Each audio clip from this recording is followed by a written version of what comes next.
Hello and welcome to another episode of Football Talk Podcast. My name is Ozzie and I'm your host for today's show. Now, what a game it was today. It didn't start off great for Liverpool to say the least, but having said that, the way the game ended, I feel that's probably one of the first games that I actually enjoyed watching Liverpool play. They showed a little bit more fight, a bit more desire, which we have lacked over the season. Obviously, the game didn't have a lot of importance in terms of our sort of league standing, but it might have played a part in the title race. So what I'll do today is I'll review the key moments of the game and then I'll do my player ratings for the Liverpool team. So the first half was quite interesting. Is different sort of tactic to play from Liverpool where Trent Alexander-Arnold was playing in midfield or as an inverted fullback, which was interesting from Klopp. A good tactic, I guess, because it put the opposition into a surprise. But having said that, there were a lot of gaps on our right-hand side. But opening minute, Arsenal on the attack with Martinelli attacking the byline. His pass was blocked for a corner.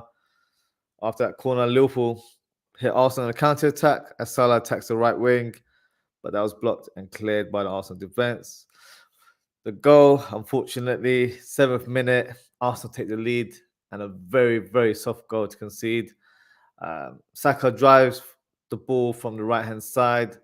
Odegaard tries to thread a through ball, but Van Dijk's attempted block gives the ball towards Martinelli, who goes through on goal, and he pretty much toe punts it into the corner. Disappointing goal to concede from Liverpool there. Would I blame Van Dijk for that one? I don't know about that one. I think the second one I'll speak in more detail, but the first one was, I think it was just a reaction and it just unfortunately went to the wrong player. But no, the defense were all over the place, especially in the opening half an hour. 11th minute, Arsenal on attack again as Zinchenko flashes a cold shot towards goal, saved by Alisson for a corner. Saka whips in a great cross in the far post on around the 16th minute. Jesus tries to get that to the end of it, but he just couldn't make the right contact. I think had he gotten more of a touch from the inside of his foot, it might have gone in. Now, as I mentioned, Trent was playing a different role where he was playing more infield. It worked to an extent, but then it didn't because we were left exposed on that right-hand side of our defense. Konate was phenomenal and did cover ground, but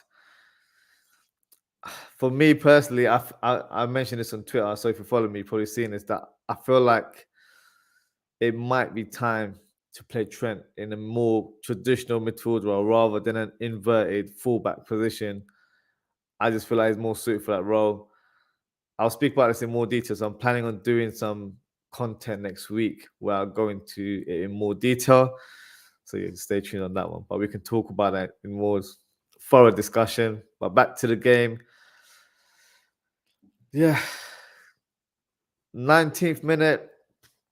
I think one of the shining stars or positive players from the Liverpool team was Curtis Jones. I feel like he had a decent first half. He produces a good press for the Liverpool. Fabinho lost the ball towards Robbo, who takes a shot. Unfortunately, he drags it wide. That was the best chance for Liverpool in the first half. But then moments later, Liverpool concede another goal. And this was on the 27th minute. Martinelli crosses the ball into the box. Jesus scores with a header. Now, let's not beat around the bush. This was lazy defending from Virgil van Dijk, who let his man go on a free run and a free header. Robertson tries to cover Van Dijk, but it was too little too late at that time. There is question marks over Van Dijk, I can't lie. Obviously, despite what rival fans say, you know, I've heard people say that, oh, he's only good because he suits our system and he's overrated, blah, blah, blah. Look, he's having an off season, of course. Let's not beat around the bush. But he's still an elite defender. He has been in the last 4, 5, 6 years. Unfortunately, that injury he suffered against Everton a couple of years ago, he's not the same player since. but I feel like his approach in defending is the concern. There's times where I think he just refuses to accelerate and chase the ball. I think a lot of people make fun of it, but he relies on his aura to do the job. Yeah, for me, he really needs to work hard on this. His concentration isn't the same as well. Sort of like doesn't know where he is sometimes. This was definitely a account of that. I feel like Liverpool need to either get in another body in defense. Me personally, I would like Liverpool to recruit a player that they see as a long-term successor to Van Dijk right now, not to displace him from the team right away, but slowly embed him into the team. I don't think Van Dijk should be playing every game next season, which he does for us. He needs to be rotated as anyone else in our team. So, look, I'm not putting the whole blame on Van Dijk in terms of how we have been defending, but he has been at fault at a lot of our goals that we've conceded this season. Back to the game before we go into detail of each player. Salah has a chance around the 33rd minute, through on goal, but he hits it wide. Poor shot, in my opinion. Should have done better. Should have opened his body up a bit more, but he just hit the side netting. And then this was a pivotal point throughout the whole game, is when Trent Alexander-Arnold and Xhaka clash, and it just seemed to wake up the crowd. And certainly woke up Trent Alexander-Arnold because he was on a mission afterwards. And Liverpool reacted with a goal on the 41st minute. Great cross from Jota. Henderson tries to either take a shot, or I don't know what he's trying to do, but he got a touch in the end that goes towards the 6-yard box, and Salah gets the finish. So great consolation got at that time. I feel like the wave went towards Liverpool after that. Jesus gets fouled moments later and lays on the floor. More time wasting from Arsenal, who deployed all these ridiculous tactics throughout the game. That really rattled the fans, the Liverpool fans, I should say, and the crowd were fired up. Around the 48th minute, so this was extra time in the first half, Liverpool nearly responded with a Henderson shot. Unfortunately, goes over the bar, and a minute later, Salah also has another shot that gets blocked. So, as I mentioned, there's a lot of antics from the Arsenal team. Anytime the ball went out of play, or if a player was on the floor, it was to kind of take the sting out of the game. They did that quite a few times. They even took a drinks break and tried to speak tactics as well, which, it's not basketball. We don't do that in football. So, but I think that Xhaka incident definitely put a reaction to the crowd, and even the players seemed to be fire in their belly, which was good to see. The crazy moment before halftime was the linesman trying to throw an elbow at Robertson. Don't know what he was playing at. Fair play to Robertson for not responding or reacting, because a lot of players would have decked that assistant manager in a flash. So I think there is investigation in terms of what happened during the game. As always, the assistant referee should be punished for his actions. You've got Mitrovic facing an 8-9 match ban for touching an official. If it happens the other way around, I'll probably say he should be facing a lengthy suspension, or maybe an indefinite suspension, because a person of authority shouldn't really be touching a player like that. But hey, wherever the frustration was for Liverpool in that moment, I was hoping they'd bring it into the second half, and they certainly did. 40th minute, strong tackle from Konate on Xhaka. Have some of that, is what I said when I saw that happen. Liverpool go through on goal with Gakpo. He passes it to Salah, and again he hits the side netting. Very frustrating game from Salah in terms of his finishing. He had quite a few chances. They weren't clear cut. I just feel like he wasn't confident. He just snatching at those shots. Should have done a lot better. But in the 51st minute, Liverpool get the penalty as Jota gets fouled in the box by Rob Holding. Clear penalty. Some people say it was a bit of a soft one.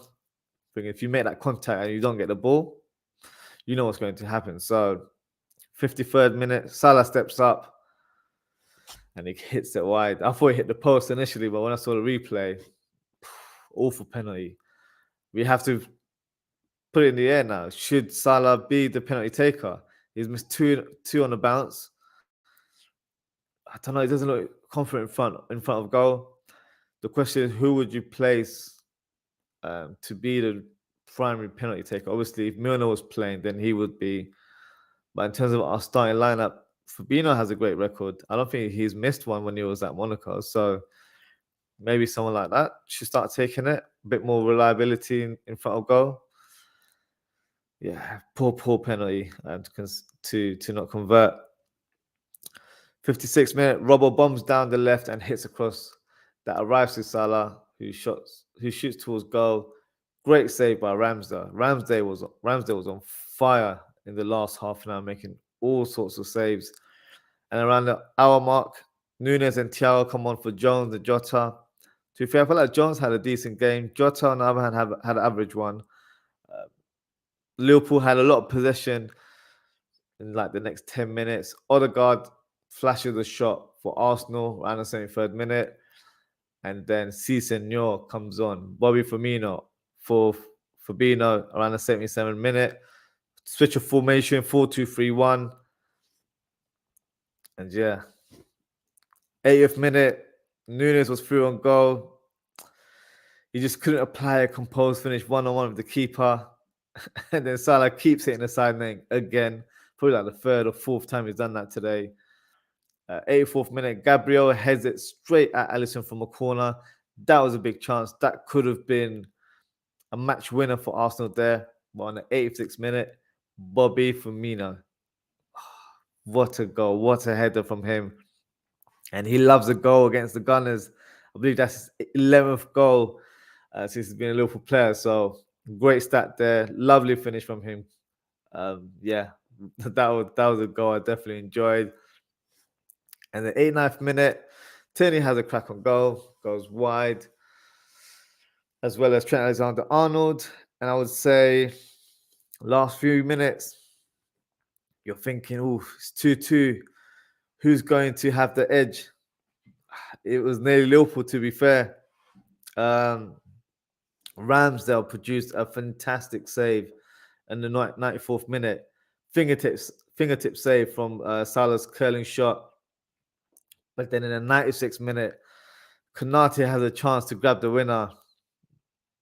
I think he tried to chest it down into the goal.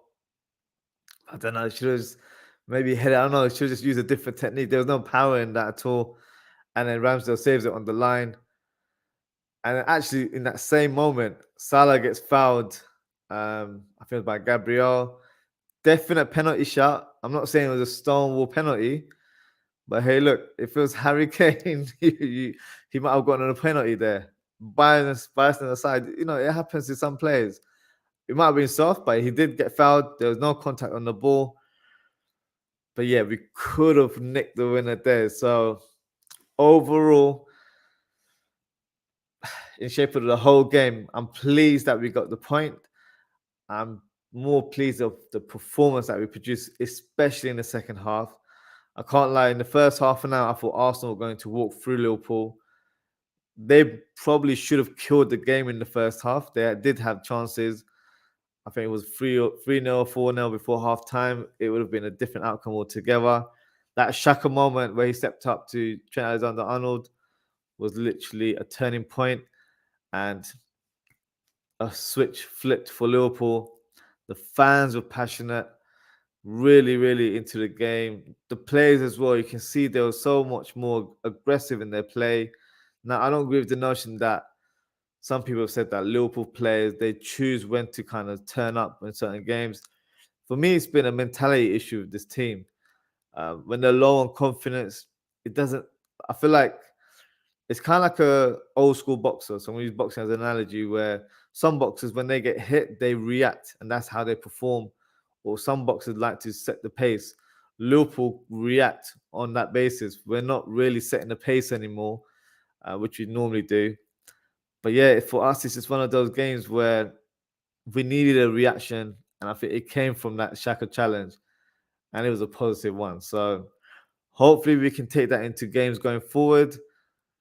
But we know the tale of this season. It's been a bit up and down. Just because we had a good moment there doesn't mean it's always going to happen in other games. So yeah, overall pleased with the performance, pleased with the point, and let's hope we can take it on to other games. I'm not really holding any hope regarding a top 4 race. For me, that's out of bounds. But you want to see a team perform and showcase their talent. In my head, I've mentally written off this season, but still got, I think, 10 games to go now. So we've got to still, not 10 games, I think we've got 8 or 9 games to go now. So still a lot to play for. Just go through the comments here before I do my player rating. So A's Football Waffle. Big up Oz. What a comeback. You guys should have won. That Anfield aura came back in the second half. It certainly did. As I mentioned, that Shaka moment certainly spurred us on. And yeah, it brought a reaction, which was great to see. Even myself, I've been watching games where I've just been sitting chilled, not really into the game as much. Today I was up for it. I was shouting. My little boy was thinking, "What's happened to his dad?" Just making noise all over the house. But yeah, it was a good account from Liverpool there. Just got a few more comments here. So Ravi, big up, yo. What a game. Just wasn't confident in their midfield three. We don't have the players anymore. Didn't upgrade. That's the bigger picture in terms of the midfield. Yes, we don't have the midfield that we're capable of seeing in like previous years. We lack mobility in midfield. We lack aggression. But I feel like for us, we're getting outrun by a lot of teams. Even today in the first half, we were outrun. I think the difference between Arsenal and Liverpool at the time was like 2 kilometers. So that's a big deal in terms of a collective effort. So yeah, obviously our midfield has been below par, but at the same time, the defense for me is a concern as well. Just the way we leak goals. The midfield is our engine, don't get me wrong, but I really hope we strengthen in all areas this coming summer. Jordan says, "Hey, bro. Thank you, Jordan, for joining the show." Ravi says, "If we don't upgrade in the summer, then what do? We have to upgrade. There's no other way to look at it. If we think that this midfield is good enough to take us forward, then I'm going to look at Klopp. Like, you must be delusional to think this midfield is good enough to take us to that next level or compete again. Because for me, this midfield or the collection of midfielders that we have, they're not good enough to mount a challenge for top 4 again next year. Obviously, we've got Oxlade-Chamberlain departing. We've got Naby Keita going. Question marks regarding James Milner, if he will be offered a new contract or not. So there's already players departing. So these players need to be replaced. So as you mentioned, extending player contract in the summer is not going to work. No, none of these players are getting extensions. If Naby Keita gets an extension, yeah, expect to see an episode from me right away because I will be furious if he gets one. He does not deserve a contract extension. Oxlade-Chamberlain, unfortunately, injuries has hampered his progress with the team. And James Milner, I don't have a strong opinion on James Milner. For me, if he stays, it's basically for the homegrown quota, which is something we have to consider going into next season. But there's rumors saying that Liverpool will be willing to spend, or we've got a budget of 200, 250 million. I don't believe it personally. So it remains to be seen. But if we do have money to spend before we do the whole sell to buy stuff, then great. Let's get some players in. But long way to go before we start having those discussions. Still a bit unclear in terms of what activity we'll be doing with regards to recruitment, but remains to be seen. Okay, so that's my match analysis of the game. So what I'll do is I'll do a player ratings before we conclude the show. So let me share the graphics with you guys. So here we go. So first player to step up, Alisson. So Alisson for me had a good game. Made some good saves actually. Not as many as previous games, which is what I like to see. I don't like to see my goalkeeper being overly busy, but he was fully focused, full of concentration, made the right saves. In terms of aerial challenges from corners, he did well, punched at the right time. and even in distribution was decent as well. So for me, he had a solid performance. So he goes in that category there. Next, Trent Alexander-Arnold. So playing that inverted fullback role, I feel like in the first half an hour, he struggled a little bit. I think his distribution with the ball from the middle of the park was good. But when he had to go back to his defensive duties, I feel like he wasn't responsive enough and didn't have the engine to kind of maneuver those two roles there. So having said that, I think in the second half, I feel like that challenge from Xhaka spurred him on, and he had a much better performance in the middle of the park or as an inverted fullback. I really want to see Trent Alexander-Arnold play as a centre midfielder this season. Just see how it goes. There's nothing to lose. We're not fighting. I don't think we're fighting for a top 4 spot. So let's try these little moves here and there, because that could be his long-term future. And I'm not going along with that notion because the media is saying it or whatnot. I'm looking at his performances where I feel like it might actually suit him playing that role. I think tactically he would really suit the way we play, playing as a RCM. So we'll talk about it next week. I will be doing a dedicated show surrounding that. So make sure you tune in for that. But in terms of this game, I'm going to give him an average ranking. I thought he was poor in the first half, but he did make up for it. So that's why I'm going to place him in average ranking. So there he is. Put him in the average ranking there. Now, this centre back was in complete beast mode today. He was amazing. Had a not shaky first half, but he did have one or two moments where I feel like he didn't quite understand his positional sense in terms of Trent Alexander-Arnold playing more infield. He wasn't quite sure when to go on the right-hand side to cover him or not. But once he got familiar with that, yeah, he was phenomenal. Martinelli couldn't get past him. Jesus was finding it difficult to get around him as well. He was phenomenal. So with that said, he's going in the league category. He was fantastic today. Van Dijk, on the other hand, I wouldn't point the finger at say he was blamed for the first goal. Some people will, and I understand it, but I feel like that clearance was because it was so fast paced. It was instinctive. I think he just trying to kick it so it goes away from the player, but ends up going towards the keeper. And obviously, the player went through and goal and scored. So the second one for me was the concern. That was his man. That was Gabriel Jesus, and he just let him have a free header. I don't know. He's so relaxed or so lethargic in his play now. It is a concern. I want to see Van Dijk more aggressive and have a bit more to his game as well. So with that said, I think because he had a better second half, I'm going to put him in the average section, but he easily could have been in the poor category there. So I'll put him there for now.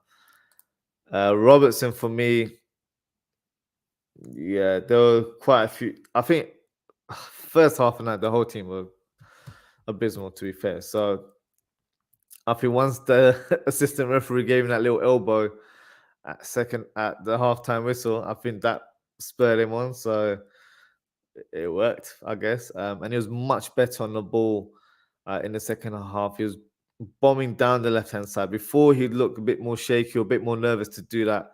But in this game, he really went for it and then produced a couple of good crosses as well. So with that being said, a better performance, a more improved performance in the second half.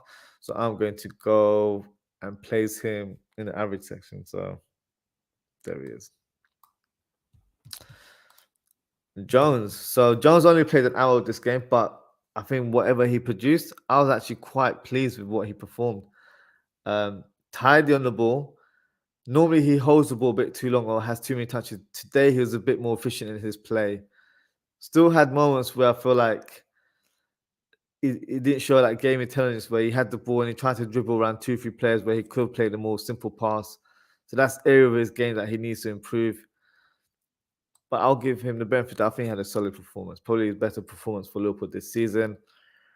Fabinho was much better, especially in the second half. Tackling still needs to be in question. He's a bit late on that one. Got a yellow card, but for me, that was more of a professional tackle as he sensed the danger coming through. So I'm going to put him in the average section.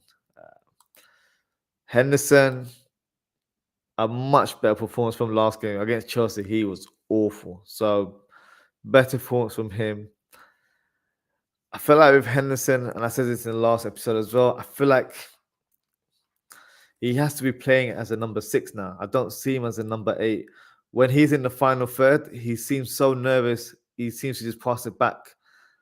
And we need players that are a bit more forward thinking now, trying to go for a long shot or play a through ball to one of the attackers. He just seems to just be nervous and doesn't really have that creative spark in front of the final third. So, but obviously, if we need him, we need him. But right now, better performance from him.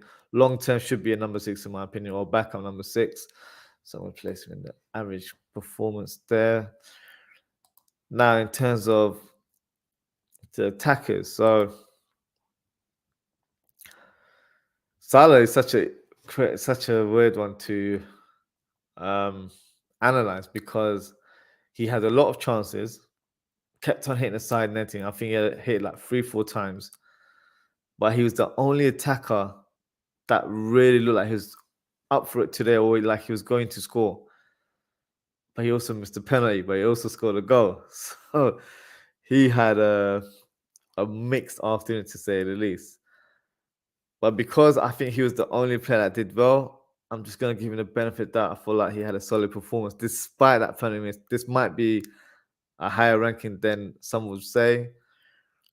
But I was disappointed with the other attackers, which I'll elaborate now. So Gakpo for me was poor today.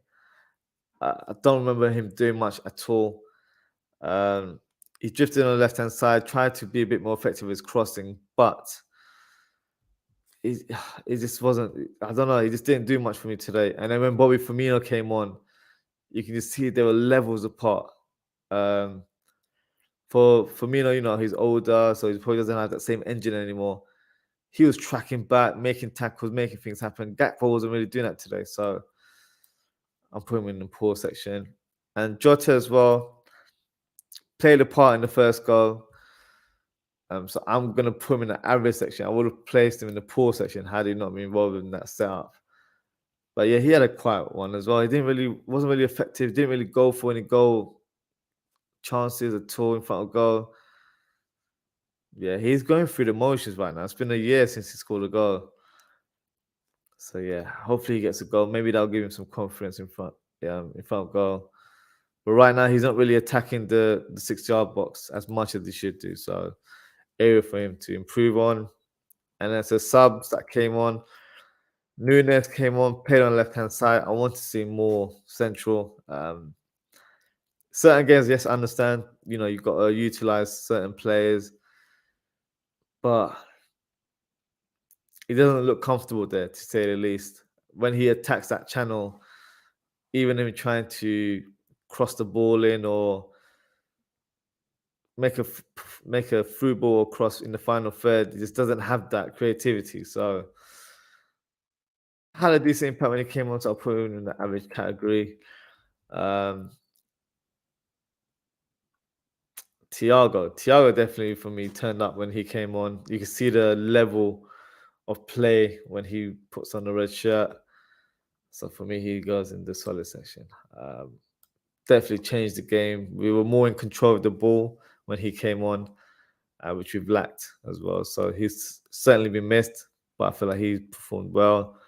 And Bobby Firmino, listen, I don't care how long his cameo was, he was fantastic. So I'm putting him alongside Konate. I thought he was elite. Yeah, phenomenal play. The goal was fantastic. That nice header. But even just his tracking back and the way he was getting the ball, trying to make things tick, very good with his passing. Yeah, he definitely made an impact when he came on as a sub. So really, really good to see him. I'm looking at my ranking now. I might put Jota in the poor category. I don't feel like he was effective at all. I only put him in the average because I thought he played a part in the first goal. But yeah, that was literally the only thing he did. So let me know what you guys think. Have I been generous with some of the rankings? I know there might be question marks regarding Salah. Maybe he's too high up because he had a mixed afternoon. But drop a comment. Let me know what you guys think. Just got a few comments here from Ravi. We ain't doing anything this summer. Fed up of being lied by Liverpool. At this stage, I don't even know what to say. There's nothing to say that we will or we won't do anything in the summer. So you've got to take everything with a pinch of salt. Don't fall for certain reports that come out.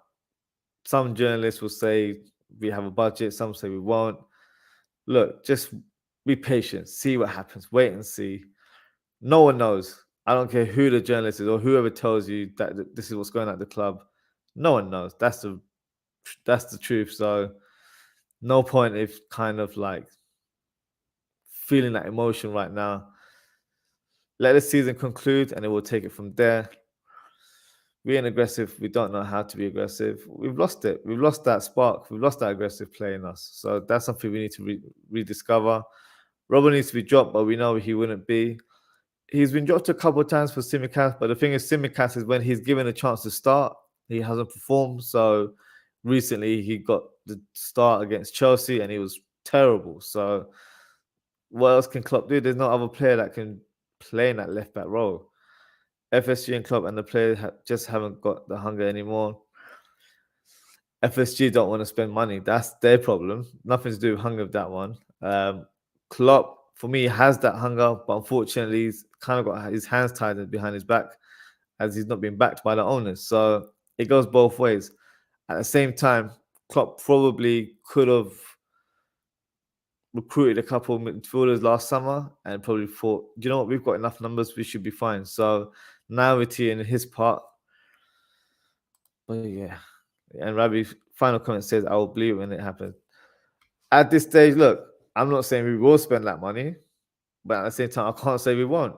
No one knows. So we have to be patient as fans and just see what happens. You know, it could be a very fruitful summer. It could be a frustrating one. We might be back to sell to buy. Who knows? It remains to be seen. But that concludes our show for today, guys. So thank you for tuning in. Thank you to Ravi for your comment. Thank you to Jordan and Eddie's Football Waffle. As always, appreciate your support, guys. I will be back.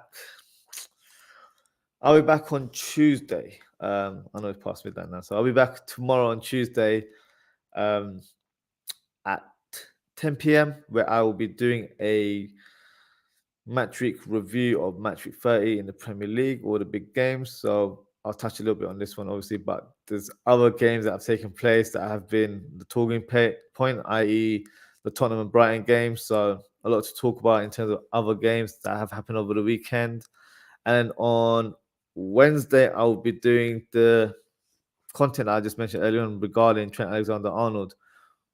Should we switch him into midfield? So that is the dedicated Liverpool content I'll be doing on Wednesdays. So follow me on social at OzzieFTP on Twitter or on Instagram at Ozzie.ftp, where I will let you guys know what time I'll be going live for these shows.